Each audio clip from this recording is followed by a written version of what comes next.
माया कबूतर। एक गांव में एक शिकारी रहता था। वह बहुत अच्छा आदमी था। उसकी बीवी बहुत लालची थी। गरीबी की वजह से पति पत्नी एक छोटा सा झोपड़ी में रहते थे। एक दिन वह शिकारी जंगल में शिकारी के लिए गया था। एक जगह पे जाल डाल के दूर जाके देखने लगा। थोड़ी देर बाद उधर उड़ते हुए एक माया कबूतर उसके जाल में फंस गया था। उधर जाके जाल में से कबूतर को बाहर निकालते वक्त वह बात करने लगी। शिकारी, मेरे ऊपर दया करो और मुझे छोड़ दो, तुम्हें एक उपहार दूंगा। वह ऐसे बात करने की वजह से शिकारी को अजीब लगा। अगर मुझे छोड़ने पर मैं तुम्हें एक अच्छा उपहार देती, मेरा विश्वास करो, ऐसे दया से बोलने लगी कबूतर। कबूतर की बातों से दया आकर शिकारी, मैं तुम्हें छोड़ दूंगा, लेकिन इतनी छोटी बात के लिए मुझे कुछ नहीं चाहिए, ऐसे कबूतर को आजाद कर दिया। उड़ते हुए कबूतर पेड़ के डाली पर बैठकर, दोस्त, आपका बहुत धन्यवाद। आपको कौन सा भी मदद होने पर इस पेड़ के पास आकर मुझे बुलाना, मैं आ जाऊंगा, ऐसे बोल के आकाश में उड़ने लगी कबूतर। उसके बाद शिकारी बहुत सारे चिड़ियों के लिए जाल डाल के इंतजार करने लगा, लेकिन एक चिड़िया भी नहीं फंसा था। शाम तक इंतजार करने के बाद खाली हाथ घर लौट गया था। घर के पास उसकी बीवी उसके लिए इंतजार करने लगी। खाली हाथ लौटे हुए पति को देखकर, चिड़िया नहीं मिला क्या?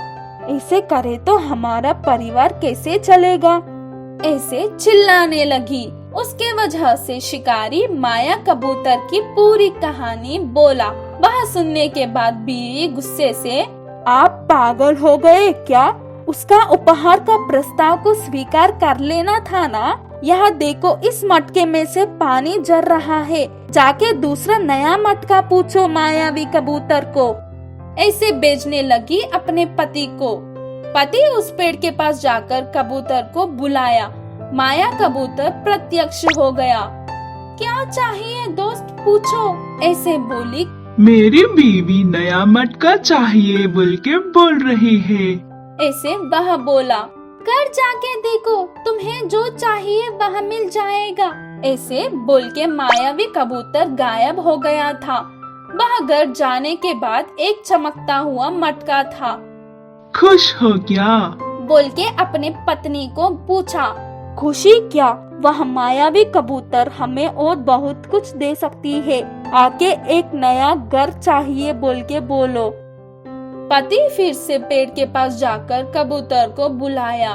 क्या चाहिए दोस्त, बोल के कबूतर प्रत्यक्ष हुआ। मुझे कुछ नहीं चाहिए, लेकिन मेरी पत्नी को नया घर चाहिए कते, ऐसे बोला। ठीक है, बोल के कबूतर गायब हो गया था। बाद में नया घर आया था। ऐसे पत्नी के मांगने पर अलग अलग सामान, बहुत सोने की चीज नए घर में आने लगे। फिर भी शिकारी की लालची पत्नी को सुकून नहीं मिला था। हाँ, क्या आनंद! इतने छोटे घर से क्या फायदा? इसे बड़ा सा राजमहल में बदलने के लिए बोलो, और उस भवन में मैं रानी के जैसे रहना चाहिए। सोने का कुर्सी और सोने का मुकुट होना। इस धरती में जानवरों को मिला के सभी मेरे दासी बनना चाहिए। ऐसे पूरे हो जाए बोल के तुम्हारे कबूतर को बोलो, ऐसे पति को बोली। पत्नी की मांग सुनकर पति हैरान हो गया था। फिर भी हिम्मत करके कबूतर के पास जाके अपनी पत्नी के मांगे बोला। पूरा सुनकर कुछ भी नहीं बोलकर मायावी कबूतर बड़ी तेजी से गायब हो गया था। बाद में कितना बुलाने के बाद भी वापस नहीं आया था। दुखी से शिकारी अपने घर वापस चले गया। आश्चर्य की बात यह है कि इतना सब कुछ देने के बाद जो कुछ भी था वह गायब हो गया था, और फिर से उनकी पुरानी झोपड़ी के पास बीवी उदास से बैठकर रोने लगी। बीवी की लालच के वजह से सही जवाब मिला बोल के शिकारी खुश होने लगा।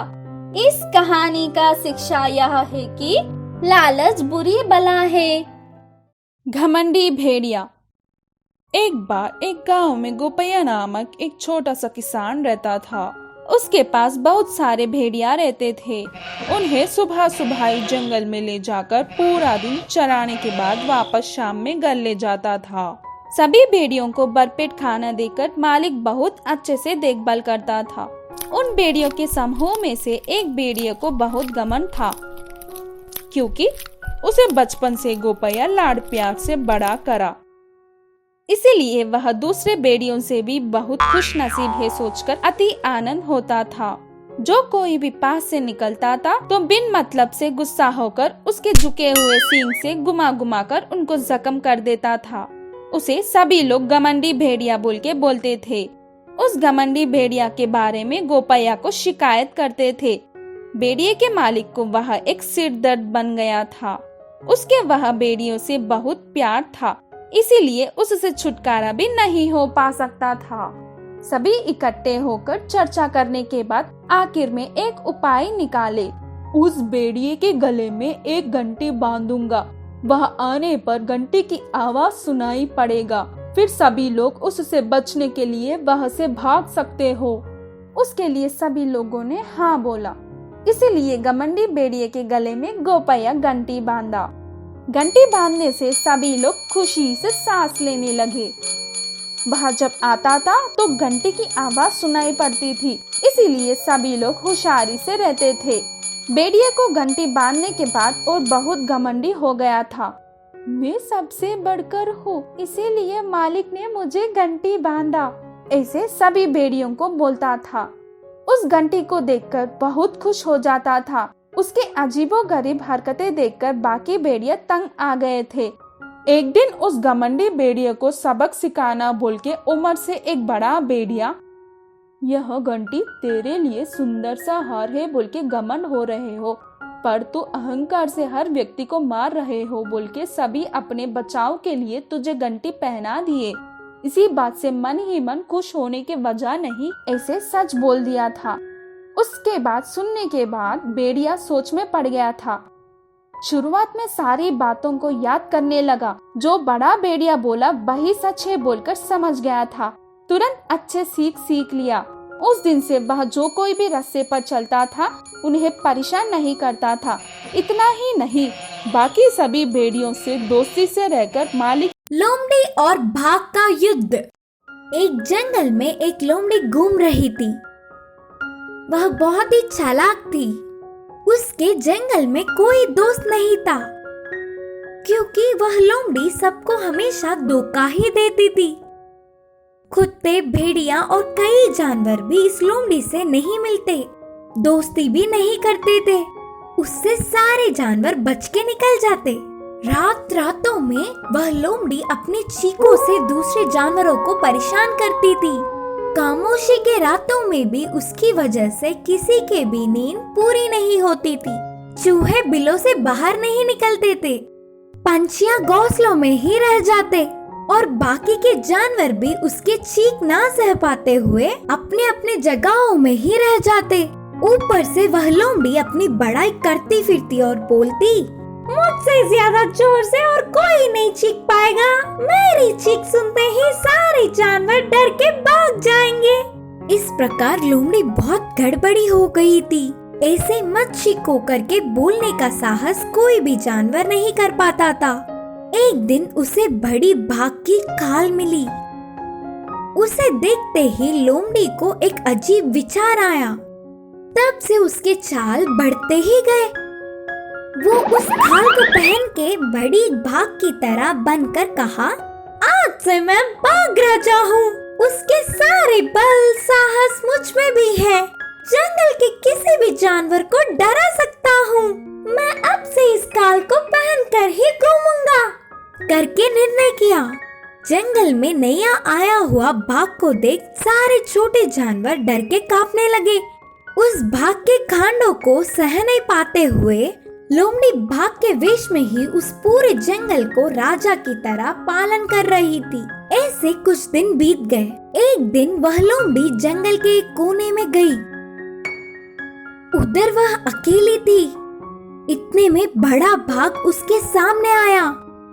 लोमड़ी अपने आंखों का विश्वास नहीं कर सकी, लेकिन वह सचमुच का बाघ था।